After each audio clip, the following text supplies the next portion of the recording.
It was a chilly autumn morning in downtown Chicago, the kind where people move fast and keep their heads down, lost in the rhythm of their busy lives.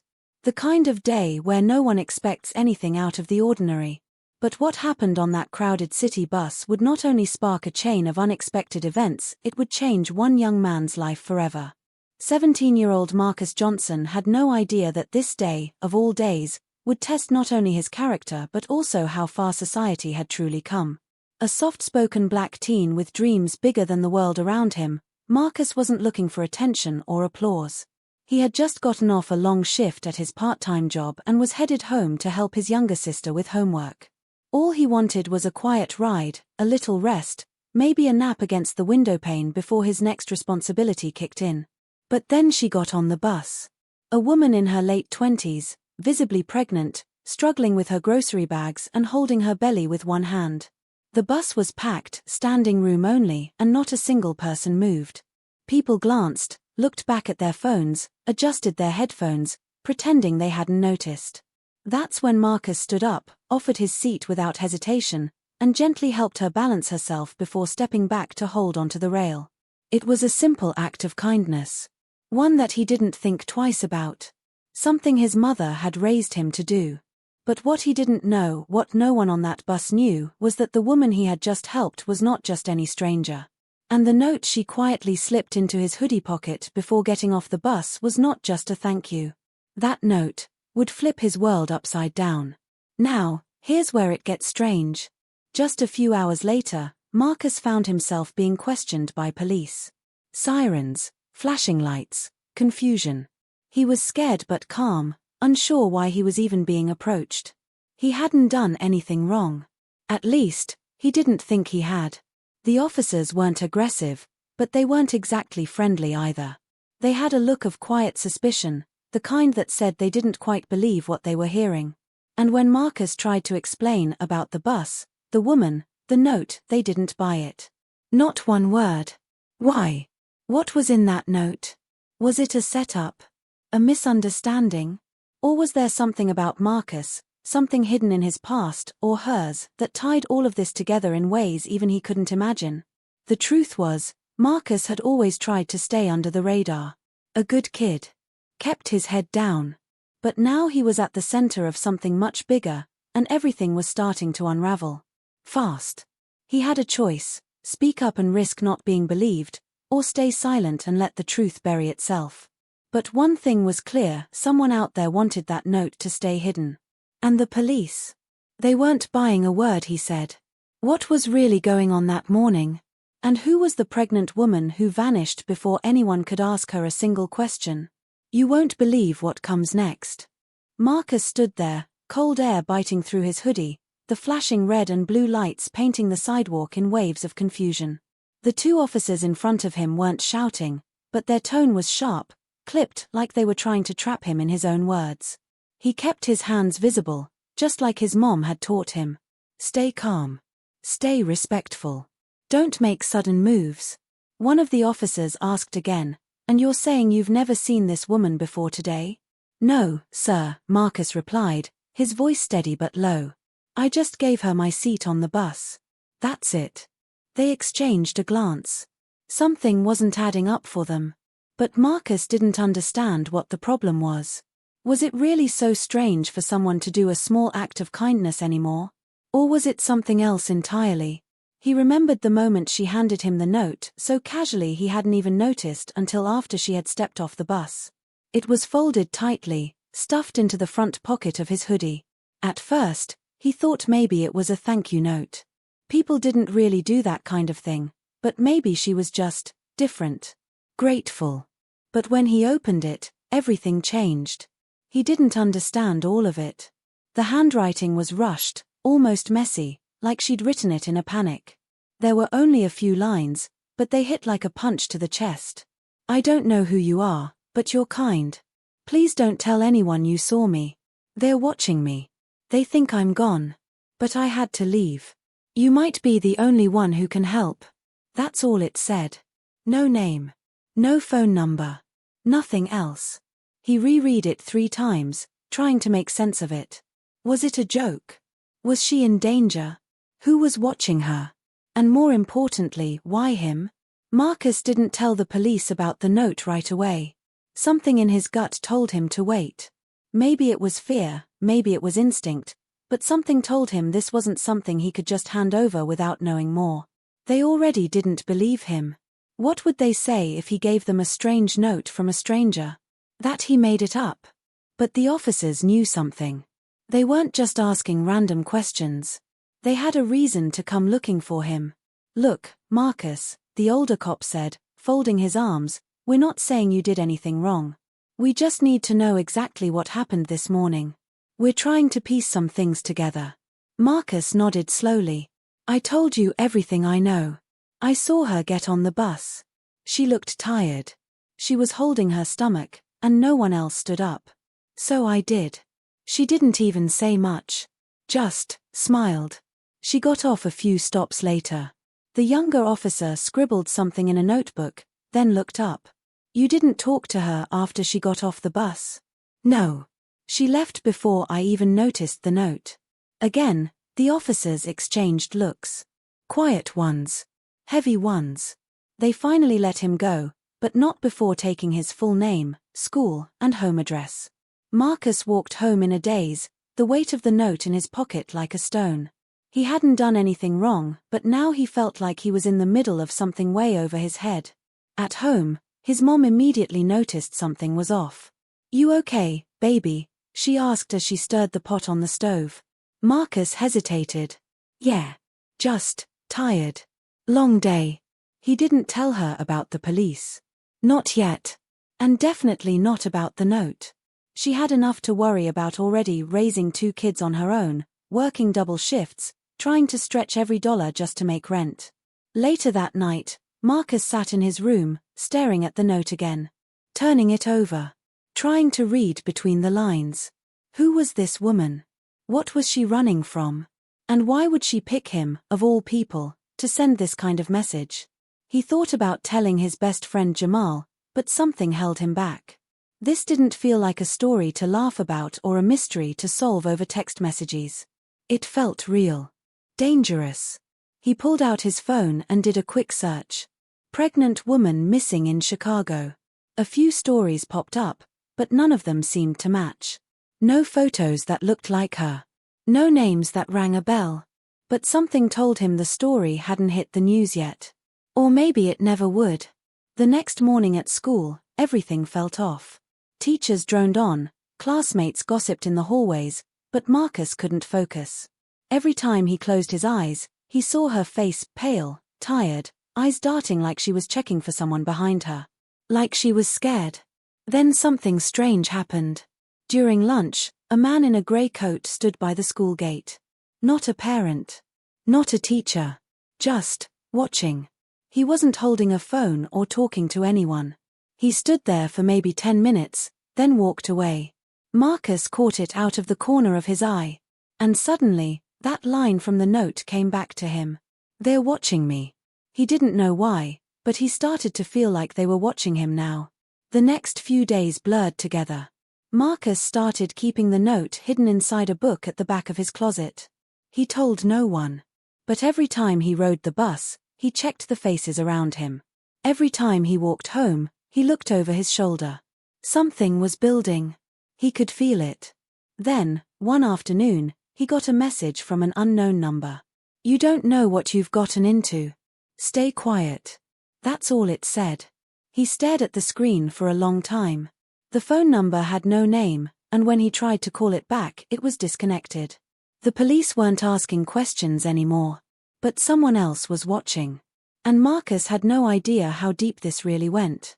Days passed, but the feeling of being watched never left Marcus. It started small, just a gut instinct. But now it was something more. He noticed the same grey car parked near his school 2 days in a row. Once near his job, too. Always empty. Or at least it looked that way. He tried to brush it off. Told himself he was just being paranoid. But deep down, he knew something wasn't right. He kept checking the note, hoping maybe he had missed a detail, a name scribbled faintly in the margin, a clue hidden in the handwriting. But it remained the same. Those few haunting lines, vague and urgent, like a puzzle with half the pieces missing. At school, Marcus started pulling back from everyone. Jamal noticed first. "You good, bro?" Jamal asked, nudging him at lunch. Marcus hesitated. "Yeah, just tired." Jamal looked at him, eyes narrowing. "You don't look tired. You look like you saw a ghost." Marcus forced a laugh, but didn't explain. He couldn't. Jamal was his boy, but this was different. It didn't feel like something you could just drop in the middle of a cafeteria conversation. Not when it felt like someone was listening. But Marcus wasn't the only one looking over his shoulder. One night, while scrolling through local community posts online, something caught his eye. A woman had posted about a strange man hanging around the bus stop on the same street Marcus had helped the pregnant woman. She described him as tall, bald, wearing a dark suit. Said he wasn't talking to anyone, just standing there for over an hour. Watching. Another comment under the post said someone saw the same guy near a clinic across town, one that specialized in prenatal care. A chill ran down Marcus's spine.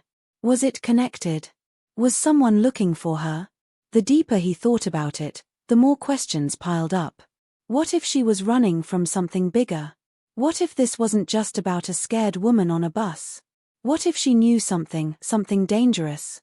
Marcus couldn't shake the thought. And the note, it felt less like a thank you and more like a desperate cry for help. Like she had picked him on purpose. Then things got worse. One night, as he walked home from his evening shift, someone was waiting for him outside his building. A man in a dark coat. No badge. No introduction. Just a quiet voice.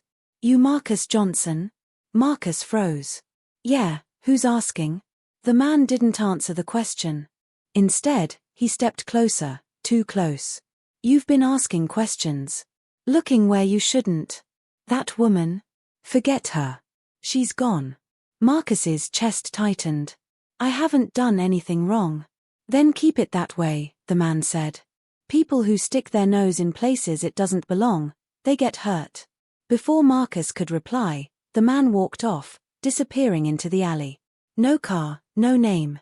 Just that warning echoing in his ears. Back in his room, Marcus sat with the note in his hands again. Something was happening. Something no one else seemed to notice or care about. A missing pregnant woman. Mysterious messages. And now threats. Still, part of him wanted to forget it all. Go back to being invisible. But another part, the bigger part, knew he couldn't. Someone needed help. And if he didn't do something, who would? Then, out of nowhere, an idea hit him. The bus.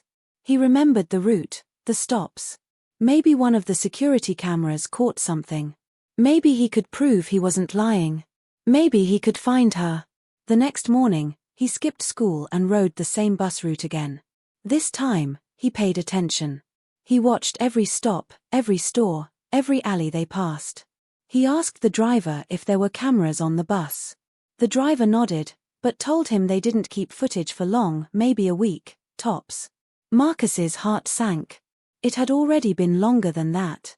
But just as he was about to give up, an older woman sitting nearby leaned over. "You talking about the pregnant girl?" Marcus looked at her, stunned. "You saw her too?" The woman nodded slowly. "I remember." She looked scared. Kept glancing out the window. "Got off near 14th and Willow. That area's mostly closed up now. Used to be a shelter there." Marcus thanked her and jumped off at the next stop, heart pounding. He headed straight to 14th and Willow. And sure enough, the area looked abandoned. Old buildings, broken signs, boarded up windows. But one of the doors wasn't locked. He stepped inside cautiously. The air smelled like dust and old wood. It was dark, but he could hear something faint like soft footsteps. Maybe rats. Maybe not. He followed the sound to the back, past a broken vending machine and shattered glass. Then he saw it, an old cot, a few grocery bags, a baby blanket. Someone had been here. She had been here. But now it was empty. Marcus snapped a photo and backed out slowly, not wanting to leave any trace he had been there. Whoever was chasing her, they might come back. The story was bigger than him now. It wasn't just about being kind on a bus. It was about secrets. About a woman on the run. About people who wanted her to disappear and didn't care who got in the way. Marcus knew he was in danger now. But he also knew one thing for sure. He couldn't turn back. Not anymore. Marcus walked out of that building with shaky hands and 1,000 thoughts racing through his head. Every step away from that shelter felt heavier than the last. He wasn't just chasing clues anymore, he was right in the middle of something that felt dangerous and real. The kind of thing people usually turned away from. But he couldn't. Not now. He kept looking back over his shoulder, half expecting that man in the dark coat to reappear. Or someone worse. The neighborhood was too quiet, the air too still, like the city itself was holding its breath. He caught a bus 2 blocks away, slid into the seat, and tried to blend in. But his heart wouldn't slow down. That night, he couldn't sleep. Every sound outside his window felt like someone creeping up the fire escape. Every buzz on his phone made him flinch. He checked the photo he took again and again, zooming in, trying to spot something new. And that's when he noticed it. On the edge of the frame, behind the cot, a corner of a paper poked out from the crack in the wall. He hadn't seen it in person, but the photo didn't lie. It was small, almost hidden. Another note. He had to go back. He didn't want to, but he had to. The next day, he skipped school again and waited until just before sundown. The streets were emptier then, quieter. He moved fast and entered through the same unlocked door. Inside, everything was just as he left it, except now the cot was flipped over, the bags gone. Someone had come back. His chest tightened. He went to the wall and slid his fingers into the crack. Something was there, folded tight. He pulled it out and unfolded the paper, careful not to tear it. They know where I am. I can't stay. If you found this, you're braver than I thought. Go to 17th and Monroe. Behind the red church. Tell them Sarah sent me. Sarah. He finally had a name. Marcus didn't know who they were, but if Sarah was running, they must be powerful or dangerous or both. He folded the note and slipped it into his wallet. His hands were trembling. But just as he turned to leave, a loud crash echoed down the hallway. He froze. Footsteps. More than one. Coming closer. There was no time to hide. No way out but the front door. He bolted. The footsteps behind him sped up, heavy and fast. Someone yelled, he couldn't make out the words. All he knew was he couldn't stop. He pushed through the door and ran down the alley, cutting through side streets, heart pounding like a drum in his ears. He didn't stop running until he was halfway across the city. When he finally caught his breath, he was sitting on a bench outside a gas station. He checked behind him, but no one was there. Not yet. 17th and Monroe wasn't far. He started walking, keeping to the darker streets, head low. When he reached the church, it looked deserted. Paint peeling, windows cracked. But behind it, a narrow alley stretched toward the back, where a small iron gate stood half open. He pushed it and stepped inside. Nothing. No people. No sign. Just silence. Then he whispered, Sarah sent me. For a moment, nothing happened. Then, a door behind a dumpster creaked open, just enough for a voice to call out. Who are you? Marcus took a deep breath. I'm Marcus. I helped her on the bus. She left me a note. 2, actually. Silence again. Then the door opened wider. A woman stood there, not pregnant, but with the same eyes, sharp, scared, determined. She didn't smile. You shouldn't be here, she said. I know. But I couldn't walk away. She looked around nervously, then stepped aside. Come in. Quickly. Inside, the space was small, barely more than a storage room. A few blankets, an old lamp, a laptop with the screen taped over. Sarah, or whoever this was, closed the door and locked it. Then turned to him with a look he wouldn't forget. They're watching everything, she said. Phones. Cameras. People. I thought I had time, but they're closer than I thought. Who's after you? Marcus asked, voice barely above a whisper. She hesitated, then whispered back, it's not just one person. It's a group. I found something I wasn't supposed to see. Something they're hiding. And now they'll do anything to keep it buried. Marcus's stomach dropped. He didn't ask what she saw. He wasn't sure he wanted to know. But he had already gone too far to stop now. Then, before she could say more, her phone buzzed once. She looked at the screen and her face went pale. "They're here," she said. Marcus's heart slammed against his chest. "Out the back," she ordered. "Now." They burst out the back door, running into the shadows, not knowing if they were too late, or if the next corner would be the last one they'd ever turn. The city had swallowed their story once. It wasn't going to let them go so easily this time. They ran until their legs screamed. Down alleys, through backyards, cutting across streets with no time to check for traffic. The city blurred around them, just noise, lights, and shadows. Behind them, footsteps echoed again. Someone was following. Maybe more than one. Sarah didn't speak. She just kept running, glancing over her shoulder, her breath shallow and quick. They ducked behind a dumpster in a narrow alley, both crouching low, trying not to breathe too loud. Marcus's hands shook as he tried to process everything. He had no idea how his life had changed so fast. One act of kindness on a bus, one decision to give up his seat, and now he was on the run from people he hadn't even seen clearly. Then came the sound that made them both freeze, a car engine creeping down the alley. Slow. Like it was hunting them. Sarah leaned in, whispering quickly, "They'll check this whole block. We have to move." They slipped through a side gate and into the back of a closed bakery, where the scent of old dough and flour lingered in the air. Sarah led him to the back office and shoved a small cabinet aside, revealing a metal panel in the floor. "No one knows about this," she said. "It used to be part of a storage tunnel. It's tight, but it'll buy us time." They crawled down into darkness, closing the hatch above them. It was cold. Damp. The only light came from Sarah's phone screen, and she kept it dim.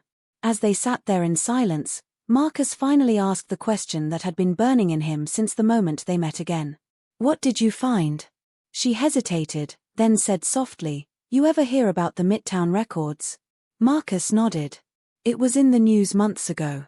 A fire had destroyed a small building that stored old city files, birth records, adoption files, juvenile case logs. The fire was ruled accidental. A wiring issue. "It wasn't an accident," Sarah whispered. "I used to work there. I was just a data clerk. But one day, I found a set of files flagged for deletion. The names didn't make sense. A bunch of birth records tied to medical cases that were never followed up on. And some of them had notes about DNA modifications. Tests. Some of the mothers were flagged as participants without their consent." Marcus stared at her. "Like, experiments?" She nodded. "Some were from shelters. Some were in protective programs. Women who wouldn't ask too many questions. The note I gave you, it wasn't just a warning.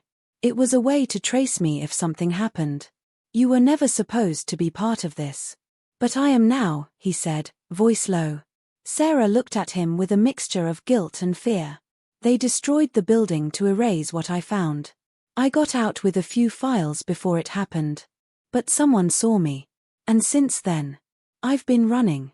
Marcus tried to wrap his mind around it. A government cover-up? Medical experiments? It sounded unreal, like something out of a movie. But he could see the fear in Sarah's eyes. This wasn't fiction. This was her life. Then came the second twist. Sarah pulled a small flash drive from her boot. "This has everything I saved," she said. "I've been trying to get it to someone who can expose it. But every time I get close, they show up." Marcus reached for it, but she pulled back. "I can't give it to just anyone. But I think they know you're with me now. That makes you a target, too." Marcus nodded slowly. He wasn't sure how he felt. Scared, yeah, but something else too. Angry. They were messing with people's lives. Taking advantage of the vulnerable. And now they were hunting down anyone who knew the truth. Sarah leaned closer, voice barely audible. "There's one more thing." Marcus waited. "One of the flagged records, it was mine." He blinked. "You were part of it." "My mother," she said, voice cracking. "She died when I was young. I never knew much. But I found her name in those files. She was listed as unfit but healthy, which didn't add up. And next to her name, a child ID number. Mine. There's a note that says successful compatibility. I don't know what it means, but I think I was part of the trials. That's why they're so desperate to find me. It was too much. Marcus didn't know what to say. His mind spun with questions. Was Sarah some kind of proof? Evidence of what they'd done? Or was she something even more complicated? Before he could ask, a sound echoed from above. A door slamming. Boots on the floor. Someone was in the bakery. Sarah grabbed his arm and mouthed, "Don't move." The footsteps grew louder, moving across the shop. Then silence. Marcus held his breath. Every second stretched into forever. Then a voice, calm, cold, and far too familiar. "Come out, Sarah. We know you're here." Marcus recognized it. The same man who had cornered him outside his building. The man in the dark coat. "I'm tired of chasing you," the man continued. "But we can do this the easy way, or we can make it messy. Your choice." Sarah gripped Marcus's hand tighter. She mouthed again, "Stay quiet. No matter what." The footsteps paused right above the hidden panel. Marcus felt the vibration in his bones. Then the sound of a gun cocking. The air grew so still it almost felt like the world had stopped spinning. The man knelt. Knocked 3 times on the hatch. Last chance. Sarah pulled a second note from her pocket. It was already addressed. "If I don't make it," she whispered, "take this to the press. There's a contact on the back. Trust no one else." Marcus's eyes locked with hers. And then, the hatch creaked. The hatch creaked open with a slow, metallic groan, like it hadn't been touched in years. Light poured in, blinding Marcus for a second. He expected shouting, maybe even gunshots. But there was only silence, and then, the face of the man in the dark coat stared down at them with no expression at all. Sarah didn't move. Her body was tense, her eyes locked on the man's face like she was memorizing every line. He raised his hand slowly, no weapon in sight, and said in a calm, measured voice, "You don't have to run anymore. We just want the files. That's all." Marcus felt the tension crawl up his spine. The way the man spoke, so casual, so sure of himself, it didn't feel like a lie. But it didn't feel like the truth either. Sarah didn't budge. She stood up slowly, blocking Marcus from the man's view. "You burned the building down to cover it up," she said. "You chased me across the city. You threatened me. And now you just want the files?" The man tilted his head. "You misunderstood everything. That fire wasn't ours. We were trying to protect you. There are people higher than you think involved. We didn't start this, but we're trying to control the damage before it gets worse." Sarah's lip trembled. "Don't lie to me. I saw the names. I saw what you did to those women. To my mother." He sighed, like he was tired of carrying secrets. "Your mother was part of a classified program. She volunteered, but later changed her mind. By then, it was too late. Yes, she was monitored. But no one wanted her hurt." Marcus stood now too, stepping beside Sarah. "And what about the kids? The files said they were modified. Tested. What kind of program was that?" The man's eyes flicked to Marcus. For the first time, he looked uncertain. Then he said something that neither of them were ready for. "You were in the files too." Marcus's blood ran cold. "What?" "You were part of the same study," the man continued. "Different location. Different batch. Your mother was listed as a control. But the results, they flagged you as special. That's why you're alive. That's why you're involved now." Marcus couldn't move.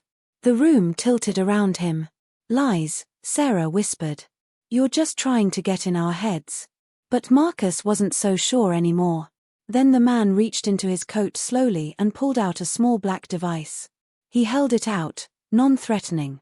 "This is a kill switch. One press, and everything on that drive becomes useless. Scrambled beyond recovery. I'm giving you a choice. You give us the drive, or you risk it all being lost anyway." Sarah stared at the device. Her jaw clenched. Then without a word, She pulled out the flash drive from her boot and held it tightly. But instead of handing it over, she turned to Marcus. "You choose," she said, her voice steady. "This started with you giving me your seat. Maybe that meant something." Marcus looked at the drive. Then at the man. Then back at Sarah. Everything inside him was screaming. But somewhere deep down, he knew what to do. He stepped forward, hand out. The man smiled faintly, like he'd already won. But just as Marcus reached the middle of the room, he turned and threw the flash drive toward a narrow opening in the bricks. The man's eyes widened. "No." Sarah moved fast. She tackled the man with everything she had, knocking him off balance. The device fell from his hand, skidding across the floor. Marcus dove for it, grabbed it, and smashed it with a broken brick. Sparks flew. The device was dead. The man shouted something into a hidden mic, but it was too late. Sarah grabbed the flash drive again and shoved it into a new hiding spot in her jacket. They didn't wait. They climbed out of the hatch, out the bakery, and ran like their lives depended on it, because they did. Police sirens echoed in the distance. Not just one, many. By the time they got to the main road, lights lit up the street. Squad cars, black vans, even a chopper in the air. But they weren't coming for Sarah. Not anymore. Someone had tipped off the authorities. And the man in the coat? He was already being dragged into the back of a black SUV by people who didn't look like local cops. Sarah looked at Marcus, her chest heaving, her eyes wide. What just happened? Marcus checked his phone. A single text had come in, from a blocked number. "We're watching. You did the right thing. Drop the drive at 60th and Pine tomorrow, 3 p.m. We'll take care of the rest." He showed it to Sarah. She nodded slowly, still in disbelief. But then came the final twist. As they turned the corner and walked toward safety, Marcus's phone buzzed again. This time, it was a photo. A blurry image of him, sitting on the bus weeks ago. The moment he gave up his seat. Taken from a distance. Zoomed in. Watched. Underneath, a message. That was never a coincidence. Marcus stopped in his tracks, the weight of everything crashing down. Maybe kindness had led him here. But maybe someone had planned it all along. Absolutely. I'll now continue the story from where it left off and bring it to a powerful and natural conclusion.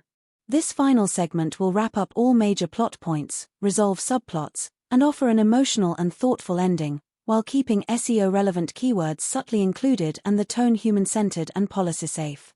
Continuing. Marcus stared at the photo on his phone, the message etched into his mind like a scar. That was never a coincidence. He turned the screen toward Sarah. Her face paled as she read the words, the realization sinking in that whatever they'd just survived wasn't some random chain of events, it was orchestrated. But by whom? And for what purpose? The air around them felt heavier, filled with questions. They found shelter for the night in a quiet building above a closed antique store. It wasn't much, but for now, it was peace. They barely spoke. The truth was too much to process in one night. The next day, as the sun rose over the city, Marcus stood at the window, watching people move through their lives, unaware of the storm quietly brewing underneath. He wasn't just a teenager who'd given up a seat anymore. He was a name in files he never knew existed, a thread in a web that went far deeper than he imagined. Sarah sat behind him, quietly going through the files on the flash drive again. "There's more here than I realized," she said finally. "Names. Bank transfers. Private contractors. And some of the medical data, it's recent. This isn't something from the past. It's still happening." Marcus turned around slowly. "And we're not the only ones they watched." Sarah nodded. "They tracked hundreds. Maybe more. Some kids went missing. Some ended up in places that don't exist on any public records. The note Marcus had received wasn't just a warning. It was a signal. Someone, somewhere, wanted the truth to come out, but only in a controlled way. Dropping the drive at 60th and Pine at 3 p.m. would end their role in this. Or it might start something even bigger. They showed up early. The block was quiet. Sarah wore a hoodie. Marcus had tucked the drive deep into his pocket. They waited at a small bench near the corner, pretending to be two students waiting for a ride. At exactly 3 o'clock, a dark blue sedan pulled up. No logos. No plates. The back window rolled down slightly. A hand reached out. Not a word was spoken. Marcus stood up slowly, walked over, and placed the drive in the palm of the hand. The window rolled back up. The car drove off. Just like that, it was over. Or so they thought. The next few weeks were quiet. Too quiet. Sarah moved into a small apartment on the edge of the city, staying under the radar. Marcus returned to his regular life, or tried to. But nothing felt normal anymore. School felt irrelevant. Friends didn't understand the weight he now carried. And every time his phone buzzed, a part of him flinched. Then, one night, he saw it. A news report. The anchor's tone was sharp, urgent. Leaked documents suggest unethical medical testing linked to private government contractors. A massive investigation has been launched following anonymous tips and a cache of digital records. Sarah called him seconds later. "It's happening," she said, breathless. "They're running it. On every major outlet." The files were out. The story was real. The names were public. Senators, scientists, CEOs exposed. Victims were speaking out. Families were demanding justice. The city buzzed with chaos. Protesters lined the streets outside medical research buildings. Investigations were opened. Trials were scheduled. And Marcus was invisible in it all. No one knew it had started with him. But maybe that was a good thing. In the weeks that followed, Sarah was approached by someone claiming to be from a human rights group. She was offered protection, a platform, and a chance to speak for the voiceless. She agreed, but only under one condition: Marcus's name would never be involved. She spoke at forums, interviews, and online panels, carefully avoiding any mention of the boy on the bus. But in private, she'd send Marcus updates. He read every word quietly, proud but distant. One day, she showed up at his school unannounced. He was sitting under the same tree where he used to eat lunch alone. She walked over and sat beside him. "I told them everything," she said. "Everything but the part that matters most." Marcus looked at her, puzzled. She smiled gently. "I told them a stranger saved my life. That someone reminded me there's still good in this world. And that kindness has more power than fear ever will." He didn't know what to say. But maybe he didn't have to. Time passed. The story eventually faded from headlines, replaced by newer crises, fresher scandals. But the impact remained. Programs were shut down. Some people went to prison. Others vanished without a trace. And while the system didn't collapse, it cracked just enough for the light to shine through. Marcus moved on with his life, slowly but steadily. He graduated high school. Got into college on a scholarship, one that Sarah secretly helped set up through her connections. He studied social sciences, driven by a quiet mission, to understand the structures that had once tried to erase people like him.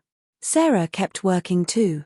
She became an advocate for transparency and medical ethics. Her story inspired others. And every time she took the stage, somewhere deep inside, she remembered the boy who stood up for her, before he knew what it would cost. Years later, they met again at a small cafe, both older, wiser. "You ever think about that day?" Marcus asked. She smiled. "All the time. It was supposed to be just a bus ride." He chuckled. "Funny how something that small can change everything." They sat in silence for a moment, sipping coffee. Then Marcus pulled out a note, creased, aged, but still intact. Her handwriting, the same as before. He read it aloud, soft and slow. "Sometimes the smallest act of kindness becomes the loudest call for change." She looked at him, eyes shining. "And sometimes," she said, "it's the people no one watches, who end up watching over us all." They didn't need to say more. The story was already written. Not in headlines. Not in interviews. But in moments. Quiet, human moments that shaped everything. And as they stood up and left that cafe, walking into the sunlight, the world felt just a little more honest than before. That single act of kindness, giving up a seat, had started a ripple. A ripple that became a wave. And though the road had been full of danger, confusion, and betrayal, it ended in hope. Because sometimes, all it takes is one choice to rewrite the story. And for Marcus and Sarah, that story was no longer about what was done to them. It was about what they chose to do with it. The end.